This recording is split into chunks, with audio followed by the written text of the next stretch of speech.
আলোচনার স্পেসিফিক বিষয়গুলো অনেকগুলো ছিল, আলোচনা করা যায় নাই। যে আলোচনা শেষ পর্যন্ত একটা জায়গায় ঐক্যমত পৌঁছেছে সেটা তো আপনারা শুনেছেন যে সংসদে নারীর আসন 100-তে উন্নীত করা হবে। এই বিষয়ে সব রাজনৈতিক দলই একমত। তবে প্রক্রিয়া নিয়ে বিভিন্ন রাজনৈতিক দল বিভিন্ন মতামত দিয়েছে। আমরা বলেছিলাম যে সংবিধান এবং নির্বাচন সংস্কার কমিশনের প্রস্তাবের মধ্যে বিশেষ করে নির্বাচন সংস্কার কমিশন যে প্রস্তাবটা দিয়েছিল যে 100 নারী ঘূর্ণায়মান পদ্ধতিতে, সেটি একটি ভালো ব্যবস্থা হতো। কিন্তু তারপরেও নির্বাচন সংস্কার কমিশন সকলের মতামতকে প্রাধান্য দিয়ে নোট অফ ডিসেন্টে পাশ করেছে যে 100 হবে, কিন্তু পর্যায়ক্রমে। জুলাই সনদের পরে প্রত্যেকটি রাজনৈতিক দল আগামী নির্বাচনে 5% করে নারী প্রতিনিধিত্ব দিবে, পরের বার 10% এবং পর্যায়ক্রমে 33-তে উন্নীত হবে। এটি ছিল আজকের ঐক্যমতের বিষয়। এর বাইরে আমরা দুটো বিষয় নিয়ে আলোচনা করতে চেয়েছি। আপনার জামাতের নায়েবে আমির তাহের ভাই, আক্তার, সানি ভাই সহ বেশ কয়েকজন কথা বলেছে। যদিও ঐক্যমত্য কমিশন ওই আলোচনা আজকে করতে চাননি, কিন্তু আমাদের কনসার্নটা আমরা জানিয়েছি যে জুলাই সনদের বিষয়ে, যে জুলাই সনদের যদি আইনগত কোনো ভিত্তি না দেওয়া হয়, শুধুমাত্র কতগুলো প্রস্তাবকে কম্পাইল করে যদি একটা বই আকারে কিংবা প্রস্তাব আকারে হাজির করা হয়, যেটা ঐক্যমত্য কমিশনের এই সনদের প্রস্তাবনায় আমরা দেখেছি যে পরবর্তী 2 বছরে বাস্তবায়ন হবে, মানে আলটিমেটলি পরবর্তী পার্লামেন্ট কিংবা সরকারের উপরে ছেড়ে দিয়েছে। তাহলে তো এই দীর্ঘ মিটিংয়ের কোনো আলোচনার দরকার ছিল না, ওইটা ওই পার্লামেন্টই করতে পারতো। সেই জায়গা থেকে কিন্তু আমরা পরিষ্কারভাবেই বলেছি, আরও অনেক দল বলেছে, সামনে আরও বলবে যে জুলাই সনদের আইনি ভিত্তি না দেওয়া হলে এইখানে জাতীয় ঐক্যমত তৈরি হবে না, এবং মেজর স্টেক হোল্ডার হিসেবে আমরাও এটাতে স্বাক্ষর করব না।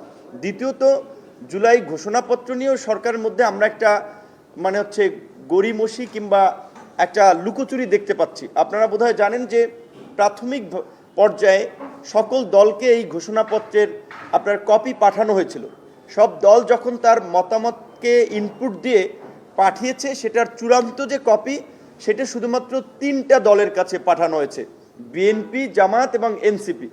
তো এই সরকারের যদি মনোভাব এরকমের পক্ষপাত দুষ্ট হয় এবং জুলাই ঘোষণাপত্রের মতো একটা ঐতিহাসিক ডকুমেন্ট তৈরি করতে গিয়ে কিংবা ঘোষণা দিতে গিয়ে যদি তারা এই ধরনের লুকোচুরি খেলে কিংবা একটা প্রতারণার আশ্রয় নেয়, এটা এই জুলাইয়ের সাথে আমরা মনে করি বেইমানি করা হবে।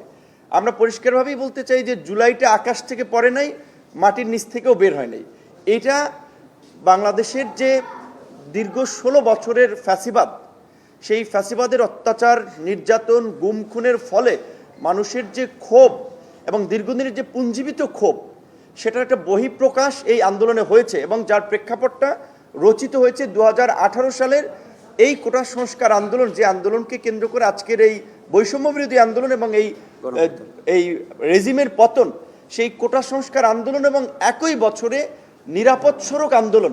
বাংলাদেশের ইতিহাসে এই জুলাইয়ের পূর্বে 2018 সালের কোটা সংস্কার আন্দোলন এবং নিরাপদ সড়ক আন্দোলনই ছিল দুটো অরাজনৈতিক, সামাজিক এবং তরুণদের আন্দোলন বলতে পারেন, যে যারা তৎকালীন শাসক গোষ্ঠীর ভিত নাড়িয়ে দিয়েছিল এবং একটা সাহসী প্রজন্ম তৈরি করেছিল, যারা পরবর্তীতে এই 24-এর গণ অভ্যুত্থান ঘটিয়েছে। সুতরাং সেখানে ঐতিহাসিক এই প্রেক্ষাপটের কথা পরিষ্কারভাবেই থাকতে হবে 2018 সালের কোটা সংস্কার আন্দোলনের ঘটনাক্রম এবং নিরাপদ সড়ক আন্দোলন।